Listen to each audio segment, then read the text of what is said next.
Olá, seja bem-vindo novamente ao canal YouTube do Geração 68, Sempre na Luta. Hoje nós temos o prazer, o privilégio, a honra de receber a deputada estadual pelo PCdoB do Rio de Janeiro, Dani Balbi. Com a gente, novamente, Rose Teles. Oi, Rose. Oi, Cecília. Olá a todos e todas e todes. Estamos aqui novamente para entrevistar uma mulher, né, de fibra, uma mulher de luta, que é a Dani Balbi. Oi, Olá, Dani. tudo bem, camaradas? Rose, Cecília, é um prazer estar com vocês aqui nessa mesa para que nós possamos falar de memória, de história, de justiça e, sobretudo, da resistência que a gente tem feito nas ruas e agora no parlamento. É um prazer estar com você aqui com a gente. A gente sabe que a sua pauta é uma pauta extremamente importante, extremamente atual e que sofreu vários retrocessos nos períodos do governo passado. Então, eu gostaria que você, como uma deputada estadual, eu acho que você é a primeira deputada estadual no Rio de Janeiro trans, você me confirma. Então, assim, qual primeiro a gente gostaria de saber, como esse é um debate sobre mulheres na política, né? Qual é a dificuldade maior que você tem encontrado dentro do parlamento? Primeiro, mais uma vez, agradecer o espaço e agradecer na condição de cidadã, porque, como mulher negra, transexual, um espaço como esse que discute as pautas das mulheres, que traz mulheres com uma trajetória de luta e resistência para a efetivação dos direitos das mulheres, para o alargamento do sentido prático de cidadania, é louvável. No parlamento, a gente tem enfrentado muita resistência no que se refere ao avanço da luta das mulheres LGBTs, não só por reconhecimento, mas por conquista de dignidade, por assistência social que o Estado deve prever. Nós, enquanto mulheres LGBTs organizadas, temos uma série de demandas represadas que vão desde atenção especial à saúde sexual e reprodutiva das mulheres lésbicas, de combate ao transfeminicídio, ao lesbocídio, que aumentam, que carecem, inclusive, de dados oficiais para que nós possamos estruturar políticas públicas. E todas essas pautas têm sido temas e objeto das nossas proposições legislativas. E, recentemente, um projeto de minha autoria foi a pauta, discutindo punição para agentes do Estado ou comerciantes e estabelecimentos comerciais que fossem LGBTIA mais fóbicos, especialmente transfóbicos, e sofreu forte resistência da ala conservadora. Me parece que, recentemente, a pauta de costumes tomou o lugar da ocupação entrincheirada da disputa, não só no parlamento, mas nas ruas. Esse é o desafio máximo que nós temos enfrentado.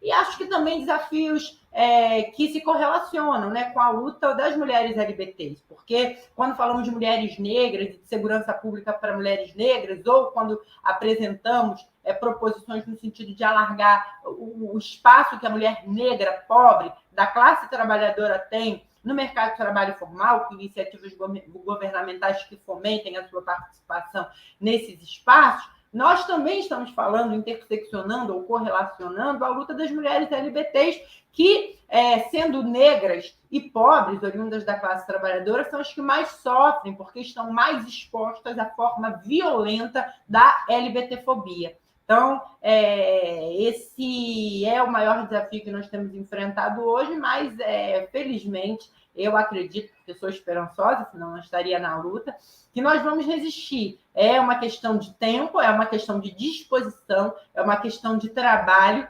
político, militante, de ruas, de rede, de parlamento, com articulação para a superação dessa força do conservadorismo recente. Nós já tivemos uma vitória importante, que foi a derrota de Bolsonaro. Com ela, precisamos nos organizar, articular e continuar atentos e vigilantes, mas virá certamente a vitória do bolsonarismo, que é contra o próprio sentido de humanidade e de extensão da humanidade na história. Né? O bolsonarismo, que carrega em si traços do nazismo, do fascismo, da LGBTQIA+fobia, que é fortemente ancorado na misoginia e no racismo, que estruturam a nossa sociedade, principalmente as sociedades do eixo periférico do capital, contra o próprio sentido do ser e estar humano. Então, a missão histórica da nossa geração é derrotar o bolsonarismo. Nós já derrotamos o Bolsonaro, mas para que nós possamos cumprir a nossa missão, que está diretamente ligada ao resgate da ideia de civilização, da ideia mais lata de civilização, nós precisamos derrotar o bolsonarismo, continuar na luta, ocupando as ruas, as redes, os parlamentos, para derrotar esse ranço conservador que é fortemente ancorado na misoginia, no racismo, na LGBTQIA+fobia, que tem traços do nazismo, traços do fascismo. Porque o bolsonarismo é incompatível, é diretamente contraditório, antagônico com o avanço civilizacional, no sentido da construção de um horizonte que inclua a diversidade do que é ser humano. Eu estou no Rio de Janeiro também, então, particularmente, fico bastante animada quando eu vejo uma deputada como você representando essa parte da população, as mulheres trans, né, as mulheres pretas, né, e assim, todas essa que é minoria, que eles chamam de minoria, que eu chamo de maioria, mas tudo bem, né? E aí é muito importante isso. Rose? Dani, você vem do movimento sindical dos professores, né? E a gente percebe que depois do golpe, com o golpista Temer, que nós tivemos uma situação muito alterada nas escolas, com o movimento, né, o movimento Brasil Livre invadindo escolas, inclusive aí no Rio, para constranger professores, depois escolas sem partido.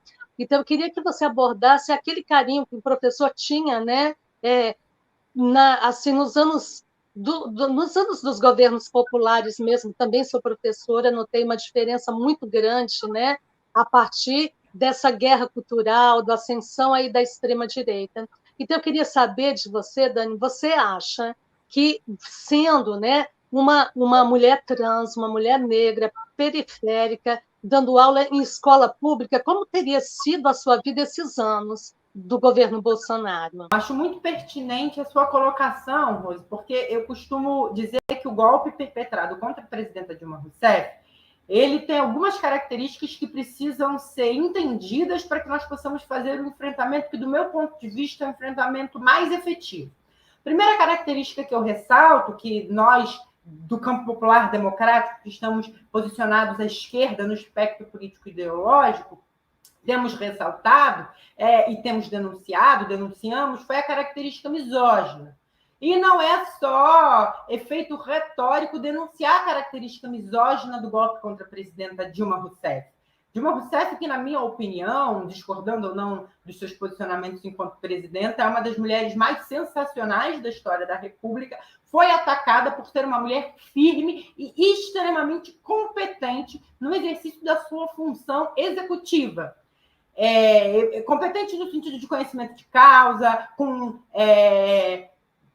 assertividade no encaminhamento da superação da crise econômica, concordemos ou discordamos, ela sabia do que estava falando, e com uma sensibilidade muito apurada para as necessidades dos segmentos populacionais mais vulneráveis. Então, atacar uma mulher firme e forte tem para a história o sentido, e na prática se confirmou, a tentativa de fazer desgastar a pauta através do revolvimento de um sentimento misógino, de um sentimento de perda de espaço de protagonismo, porque, por muitos anos, esses espaços de decisão, poder, enfrentamento e de demonstração da qualidade de intervenção no debate público foram ocupados por homens, inclusive, que precisavam se esforçar pouco e não tinham nem a qualidade, nem a firmeza, nem a estatura, nem a coragem de Dilma Rousseff.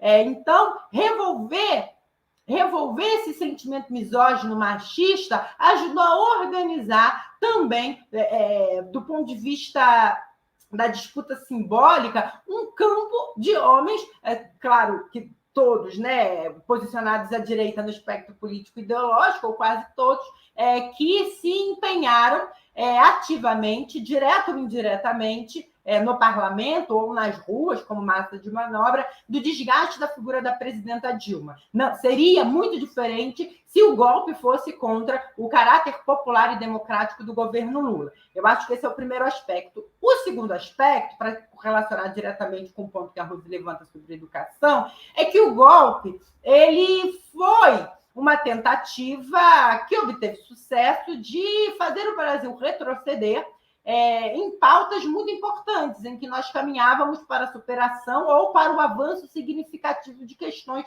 estruturantes, né? Então, as primeiras iniciativas foram a reforma tributária, a reforma trabalhista, a reforma previdenciária e a reforma do ensino médio, que parecem que estão um pouco descoladas, ou pelo menos essas últimas das duas primeiras, mas, na verdade, estão diretamente relacionadas. O sentido é capturar o contingente populacional, que é a força de trabalho ativa do Brasil, e, por força, por pressão direta, através de choque, depreciar o valor dessa força de trabalho. Primeiro porque, alongando no tempo a perspectiva de aposentadoria e diminuindo as garantias previdenciárias, flexibilizando as garantias previdenciárias que devem ser cumpridas pelo Estado, você coloca esse contingente populacional numa vulnerabilidade tal que está disposta, por força das suas condições materiais de vida, a aceitar qualquer tipo de contrato de trabalho, os mais precários. Da mesma forma, a reforma trabalhista, que vai flexibilizar questões que foram conquistas históricas das trabalhadoras e dos trabalhadores organizados, como o estabelecimento da jornada de 40 horas ou 44, o direito a férias, inclusive o depósito das garantias pecuniárias e previdenciárias, como o FGTS, que foram conquistas importantes dos movimentos sindicais e que vão também criar um contingente extra de força de trabalho reserva, que vai precarizar as relações de trabalho na esteira e vai diminuir o valor empenhado concretamente da força de trabalho, criando, portanto, essa situação de extrema vulnerabilidade que vai levar ao desemprego num ambiente de baixa, de desaquecimento da economia.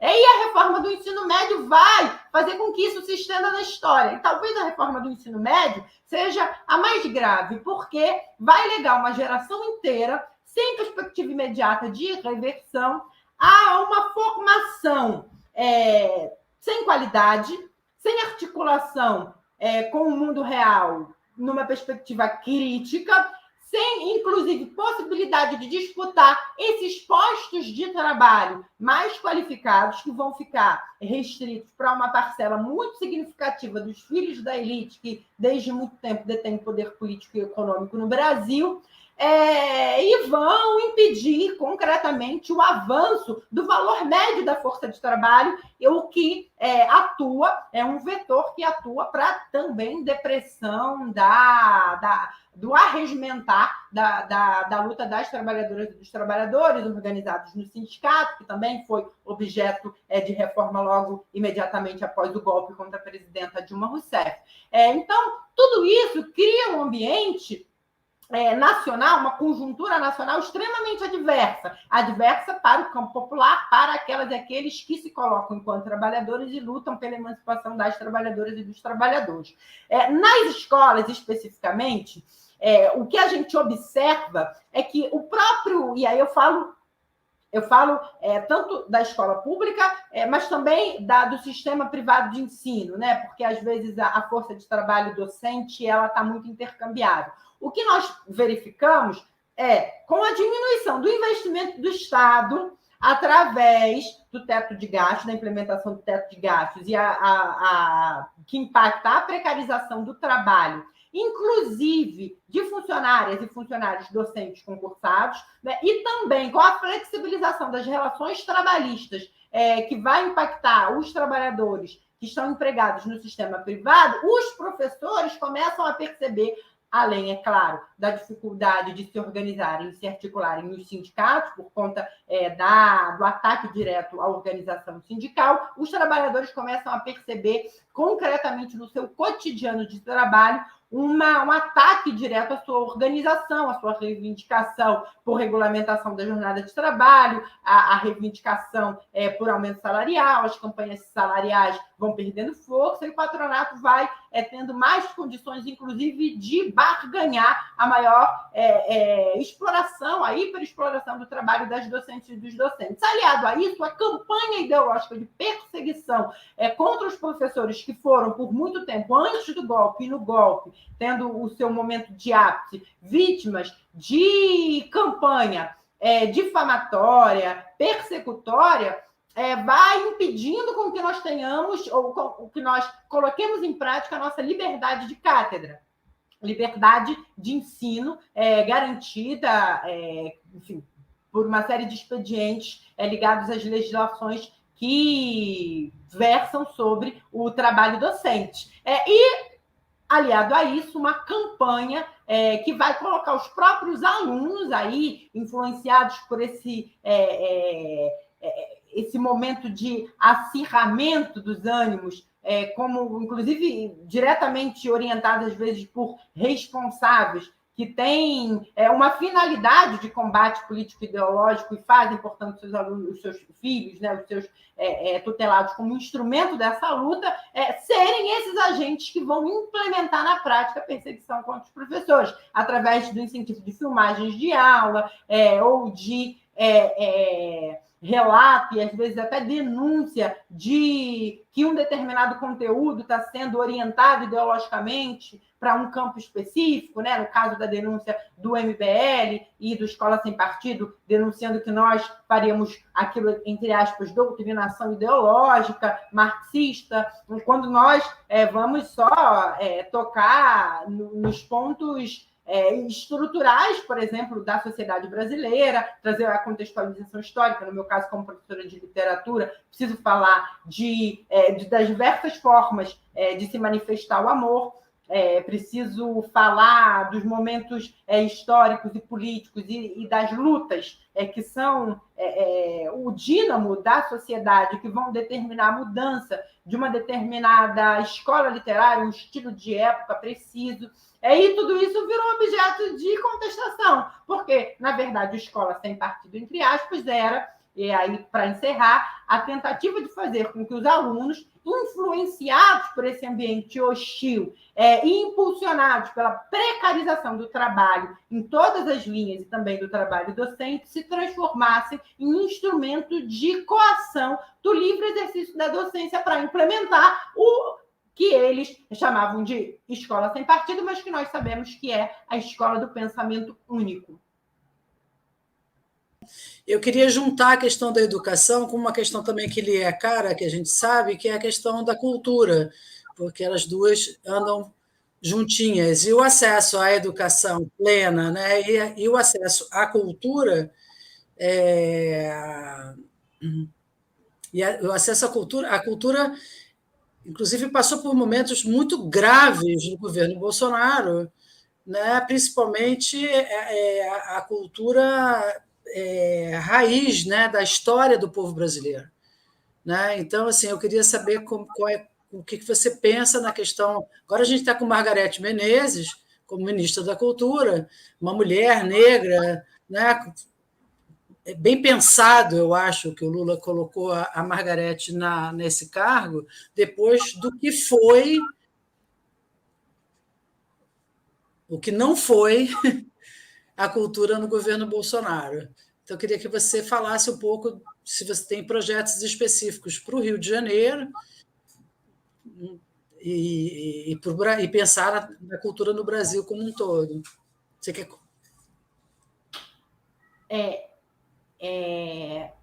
enfim, são tantos retrocessos que é difícil a gente carregar na memória, né, de cor. Mas a gente pode citar aqui a saudação nazista do secretário de Cultura, o constrangimento bélico que o outro secretário de Cultura impôs aos funcionários de carreira do extinto Ministério da Cultura, enfim, a determinação do executivo que impedia que se homenageassem no âmbito da cultura artistas negros e negras vivos, enfim, são tantos retrocessos, né? Quer dizer, além do desfinanciamento da cultura como um todo, porque a gente precisa entender que cultura é trabalho, e trabalho que movimenta o PIB e que coloca comida na mesa de muitas trabalhadoras e trabalhadores, né? Que tem especificidades, inclusive. Aqui no Rio de Janeiro, nós temos algumas proposições, né? Duas são, para mim, muito importantes também, se tornaram um projeto de lei da autoria da nossa mandata. A primeira delas é aquilo que a gente chama de Lei Aldir Blanc estadual. Tem algumas especificidades, né? Mas, no geral, é a normativização dos recursos que vêm pela Lei Aldir Blanc federal, no âmbito do Estado do Rio de Janeiro, através da Secretaria de Cultura e Economia Criativa aqui do Estado, para que ela possa ser uma fonte de fomento permanente para os artistas independentes. Além do que, nós também apresentamos uma proposição que garante um percentual da receita líquida do Estado do Rio de Janeiro diretamente investido na cultura,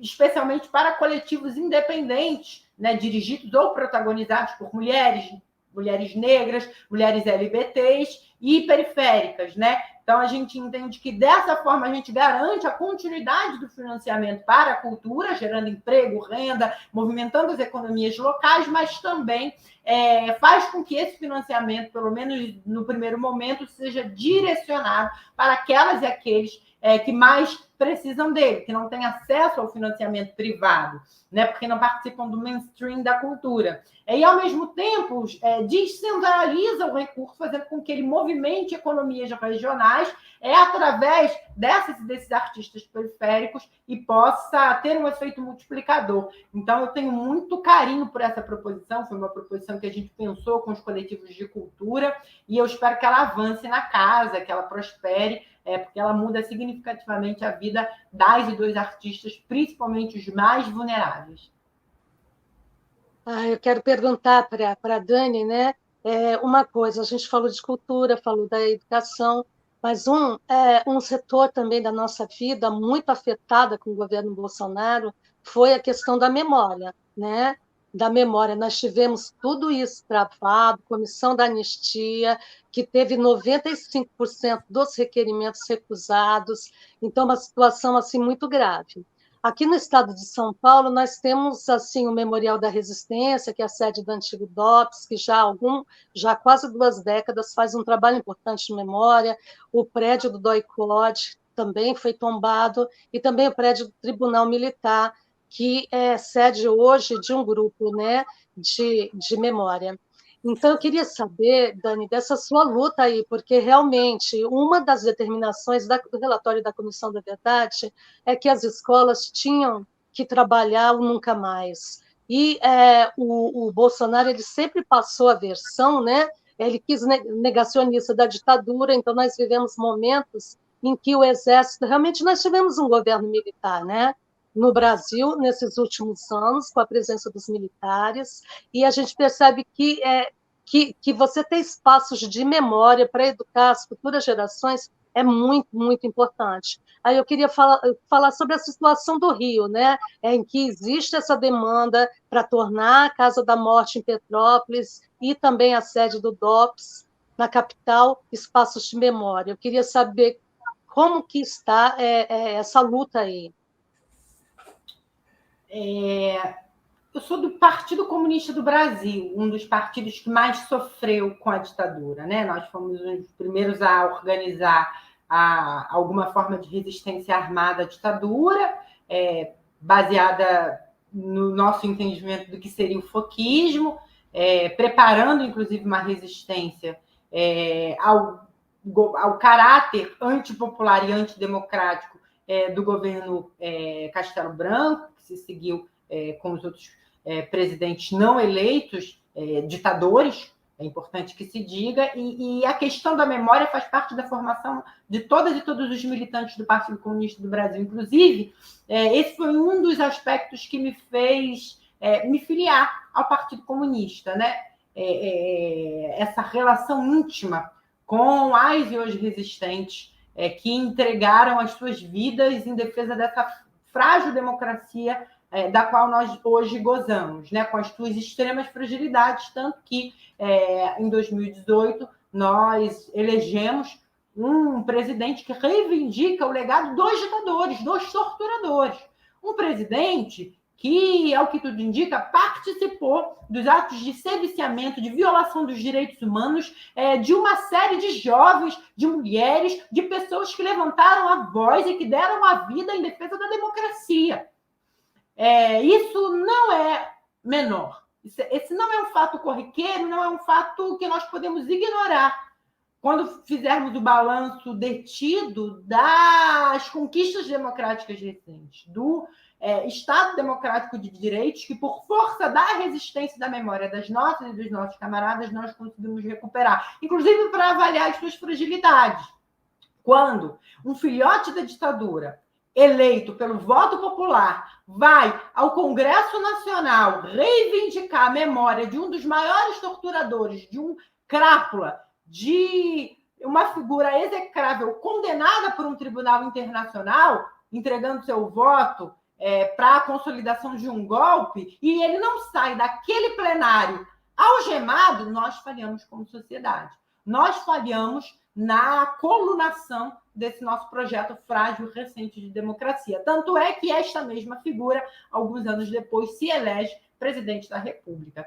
E há uma relação, você fala do Rio, acho que a gente talvez tenha pouco tempo para esgotar, ou pelo menos estender esse debate da forma como deveria, mas desses filhotes da ditadura, que são muitos deles resquícios daquela ala resistente à distensão, à abertura democrática, que eram os agentes diretos da ponta da tortura, em relação aos avanços democráticos do período seguinte.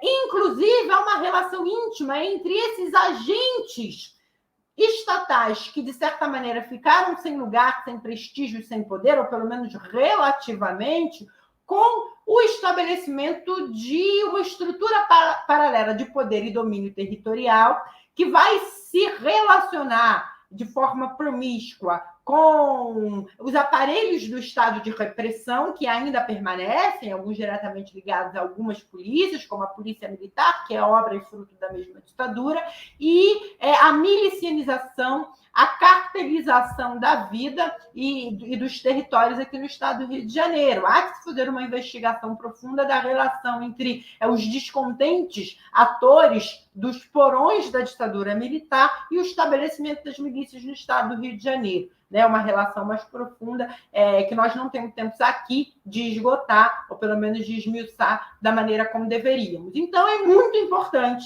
que nós lutemos para que nunca mais se repita e para que jamais qualquer agente, qualquer cidadão reivindique a memória ou o nome e celebre um torturador usando as suas prerrogativas de representante parlamentar e que não seja punido e possa vir a se tornar presidente da República. É muito importante que, em nome de Etienne Romeu, que é talvez uma das figuras mais emblemáticas que resistiu, que passou pela Casa da Morte, que resistiu, cuja a morte não foi satisfatoriamente investigada nem apurada, e de outros que tombaram aqui no DOPS, ou no DOI-CODE, e na Casa da Morte em Petrópolis, que nós avancemos e estabeleçamos esses espaços que se encontram abandonados, principalmente a Casa da Morte e aqui aquilo que funcionou como a sede do DOPS no centro do Rio de Janeiro, como espaços de reafirmação da memória das e dos combatentes, todos eles, de todas as formas, que dedicaram as suas vidas ao restabelecimento do Estado Democrático de Direito. Importante, para finalizar mesmo lembrar que um dos embates mais duros que nós tivemos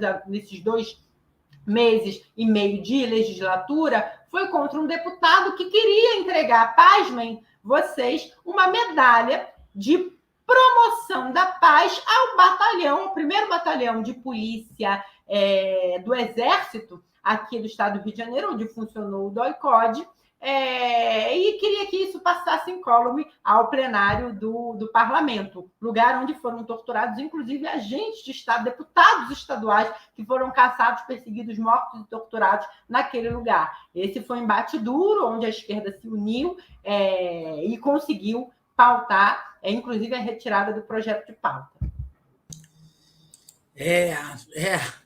Eu me lembro. Aqui no Rio de Janeiro a gente acompanhou bem essa batalha. Eu queria terminar fazendo uma pergunta bem para o futuro. A gente vai ter eleições para a prefeitura, né, que são nossas próximas eleições ano que vem, né? Então, eu queria saber, aqui no Rio a gente tem, eu acho que em São Paulo também, né, Rose? Das 2 maiores cidades do país, a gente tem problemas sérios, porque aqui no Rio de Janeiro a gente tem como candidato, inclusive, possivelmente, o filho número 01, 02, sei lá, um deles aí para a Prefeitura do Rio, e São Paulo, 01, né? Em São Paulo, a gente tem os filhotes de Bolsonaro, como o Ricardo Salles, né, com o ex-ministro do Meio Ambiente, o que é também um escárnio, porque de meio ambiente ele não sabe nada. Né? Eu queria saber como é que você acha que a esquerda e o povo brasileiro, de uma maneira geral, em todos os mais de 5.000 municípios que nós temos hoje, temos que pensar na hora deste voto. A cidade é o lugar onde a gente vive. Tem questões muito diretamente ligadas ao cotidiano da vida das trabalhadoras e dos trabalhadores, que são debatidos durante as eleições municipais. Questões como acesso à cidade, direito ao transporte, que materializa o direito de ir e vir, questões ligadas à educação pública do primeiro segmento, que por conta de atribuições constitucionais e dispositivos legais, deve ser oferecida na sua integralidade, salvo excepcionalidades, pelo Poder Municipal. Ao lado dessa eleição municipal para o Executivo, nós temos também a eleição para a composição da Câmara dos Vereadores. Então, eu acho que nós precisamos entender, mapear quais são os grandes gargalos dos municípios. Aqui no Rio de Janeiro, nós temos problemas em relação à efetividade dos transportes públicos, áreas de concentração da classe trabalhadora ao centro da cidade, prende a força de trabalho dessas trabalhadoras, desses trabalhadores. Existem questões ligadas à própria segurança pública, iluminação pública, todas questões direta ou indiretamente ligadas e debatidas no âmbito da municipalidade.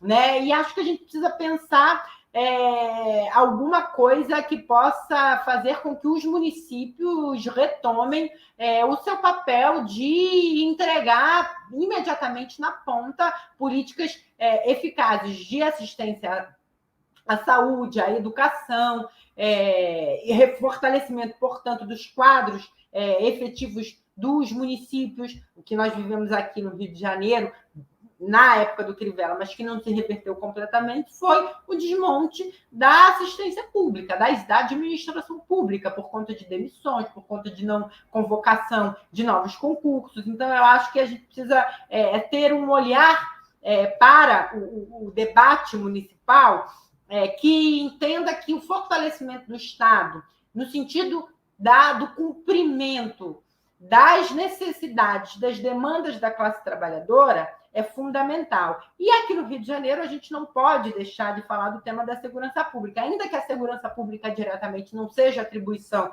do Executivo e, portanto, não seja um debate prioritário na Câmara Municipal, o Rio de Janeiro e a cidade do Rio de Janeiro sofre com uma situação de confronto, sofre com uma situação de abandono de determinadas comunidades que não tem nenhuma política social para entrega de perspectiva para a juventude, sofrem, portanto, com a ocupação territorial de grupos paramilitares que exploram ainda mais a pobreza e a vulnerabilidade desses contingentes, mulheres, negros, LGBTQIA+, que implementam uma agenda conservadora, que fazem alianças espúrias, às vezes, com segmentos neopentecostais que perseguem, inclusive, a diversidade, a liberdade de culto. E isso tudo precisa ser superado, precisa ser objeto de debate.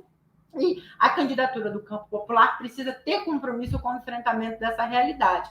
Eu espero que nós consigamos também, obviamente, caminhar no sentido de apresentar uma candidatura de unidade, porque o bolsonarismo não está derrotado e qualquer possibilidade de retrocesso que será a eleição de alguém ligado ao bolsonarismo, principalmente da família de Jair Bolsonaro, precisa ser combatida com unidade popular, com organização dos partidos do campo, do espectro mais à esquerda do campo político e ideológico.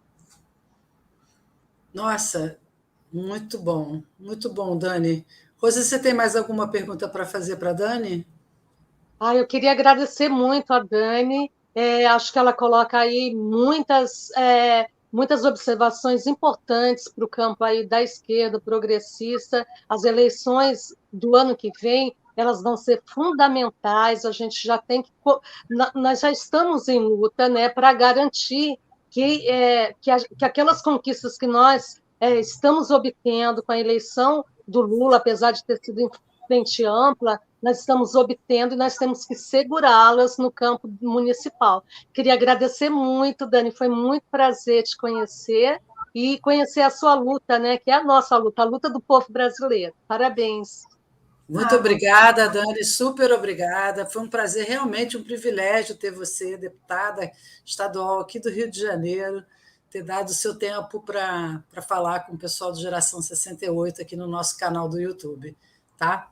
Imagina, eu que agradeço. Contem comigo sempre, sempre, por memória, justiça, verdade, para que jamais ocorra novamente.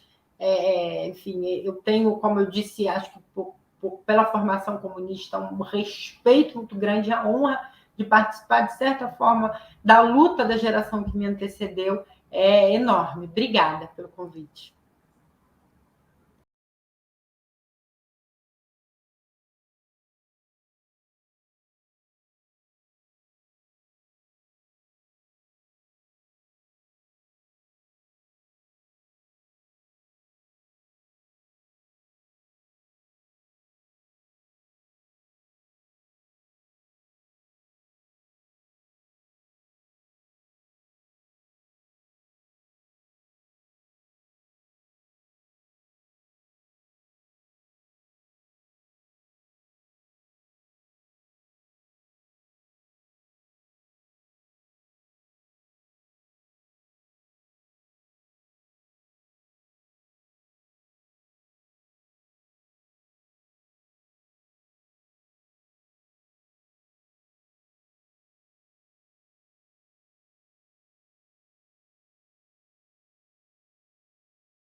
Família de Jair Bolsonaro precisa ser combatida com unidade popular, com organização dos partidos do campo, do espectro mais à esquerda do campo político e ideológico.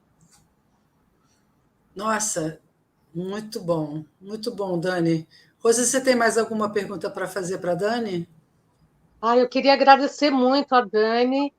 Acho que ela coloca aí muitas observações importantes para o campo aí da esquerda progressista. As eleições do ano que vem, elas vão ser fundamentais. A gente já tem que nós já estamos em luta, né, para garantir que aquelas conquistas que nós estamos obtendo com a eleição do Lula, apesar de ter sido em frente ampla, nós estamos obtendo e nós temos que segurá-las no campo municipal. Queria agradecer muito, Dani, foi muito prazer te conhecer e conhecer a sua luta, né, que é a nossa luta, a luta do povo brasileiro. Parabéns.